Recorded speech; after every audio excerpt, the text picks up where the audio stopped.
శ్రీ నారా చంద్రబాబు నాయుడు.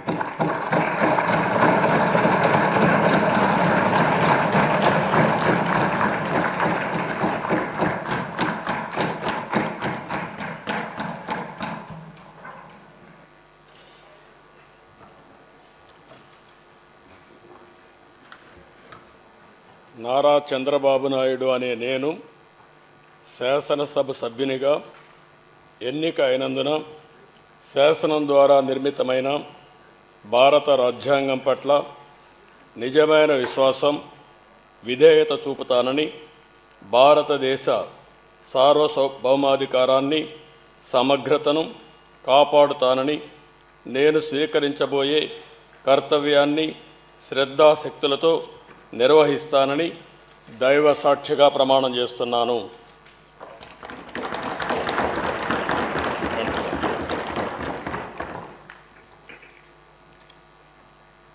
ఆంధ్రప్రదేశ్ శాసనసభ సభ్యుడైన నారా చంద్రబాబు నాయుడు అనే నేను సభ నియమాలకు కట్టుబడి ఉంటానని, వాటిని అనుసరిస్తానని, సభా మర్యాదలను పాటిస్తానని, సాంప్రదాయాలను గౌరవిస్తానని దైవ సాక్షిగా ప్రమాణం చేస్తున్నాను.